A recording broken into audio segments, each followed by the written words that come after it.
আজি আমি 14 চিৰাং দুৱাৰত ৱৰ্কাৰ্ছ মিট আয়োজন কৰিছে। ইয়াতে আলহী হিচাপে যিহেতু মাতিছে আহি পালোঁ। পাব্লিকৰ লগত আমাৰ BPF-ৰ যিহেতু কৰ্মকৰ্তা তেখেতসকলৰ লগত কথা পাতিব লগা আছে আৰু বহুত কথা ক'ব লগা আছে।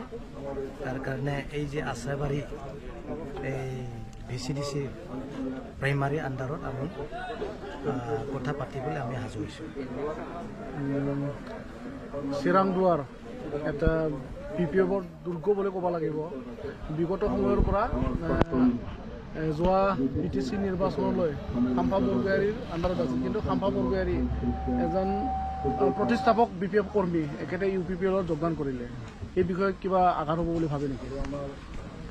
মই ভাবোঁ হাগ্ৰামা মহিলাৰী ওচৰত থকা ওৱে ভাৱে লেফ্ট ৰাইট হেণ্ড যিমানখিনি লিডাৰ্ছ আছে প্ৰমোদ বড়ো ডাঙৰীয়াৰ লগত একযোগ হ'লেও একো BPF-ৰ অলপো ক্ষতি নহয়।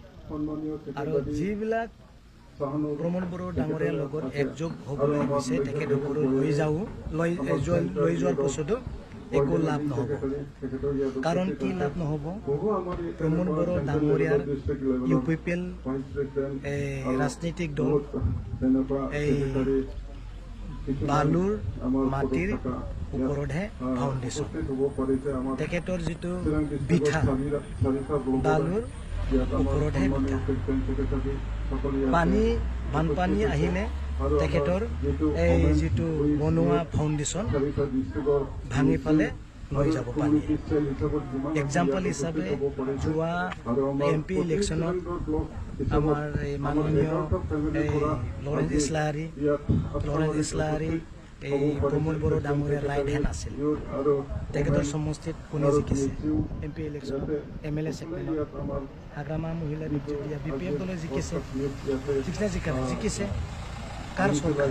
UPPL-ৰ চৰকাৰ। BJP, UPPL, GSP ইমান মিনিষ্টাৰ MLA MP বিলাক আহি পেলাই কেম্পেইন কৰিছে। তথাপিও MLA চেগমেণ্টত আমি লৰেন্স ডাঙৰীয়াৰ সমষ্টিত আমি জিকিবলৈ সক্ষম হৈছোঁ। লৰেন্স ডাঙৰীয়াটো বেয়া মানুহ নহয়, হয়নে নহয়? তেখেতে এই চাদা চিধা ব্যক্তি হয়, চাদা চিধা MLA হয়। তেখেতৰ সমষ্টিত আমি জিকিবলৈ সক্ষম হৈছে। কি কাৰণত? ফাউণ্ডেশ্যন ভাল নহয়। ফাউণ্ডেশ্যন ভাল নহয়, তাৰ কাৰণে আমি জিকিবলৈ সক্ষম হৈছে। 2 নম্বৰ দৃশ্য আমাৰ ওদালগুৰিত থকা প্ৰমোদ বড়ো ডাঙৰীয়াৰ left hand deputy chief BTC তেখেতৰ সমষ্টিত আমি জিকিবলৈ সক্ষম হৈছে। MLA চেগমেণ্টত আমি জিকিছে।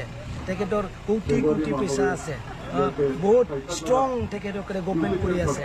ষ্টেটৰ পৰা চেণ্ট্ৰেলৰ পৰা CM মিনিষ্টাৰ MP MLA বিলাক লাগি আছে। তথাপিও আমি গোবিন্দ বসুমতাৰী ডাঙৰীয়াৰ সমষ্টিত MLA চেগমেণ্টত আমি জিকিছোঁ। কি কাৰণত জিকিছে? প্ৰমোদ বড়ো ডাঙৰীয়াৰ এই ফাউণ্ডেশ্যন ভাল নহয়। বানপানী আহিলে লৈ যাওঁ, ইমান ডাঙৰ বানপানী আহিব লগা আছে BTC।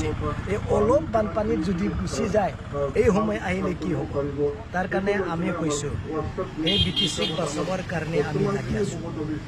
আমি এই টকা পইচাৰ লোভ থাকিলেহেঁতেন প্ৰমোদৰ লগত থাকি মই কাম কৰিলোঁ হয়, টকা পইচা বনাব পাৰিলোঁ হয়, হয় না নহয়? মই ঠিকাদাৰ হিচাপে কাম কৰিব পাৰিলোঁ হয়। পইচা দি পেলাই মই প্ৰমোদৰ পৰা মই এই ঠিকা কাম কিনি পেলাই কৰিব পাৰিলোঁ হয়, হয় না নহয়?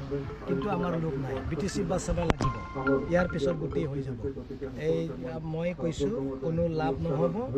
বেয়া দিন আহি আছে। প্ৰমোদ বড়ো ডাঙৰীয়াৰ ৰাজনীতিক এই লিডাৰবিলাকে যিহেতু গৈছে, তেখেতসকলৰ ভৱিষ্যত কি হ'ব মই নাজানো। কিন্তু প্ৰমোদ বড়ো ডাঙৰীয়াৰ যিটো এই ৰাজনৈতিক দল কম সময়ৰ ভিতৰতে পূৰা পানীৰ লগত গুচি যাব। এইটো আজি মই ক'লোঁ। Thank U.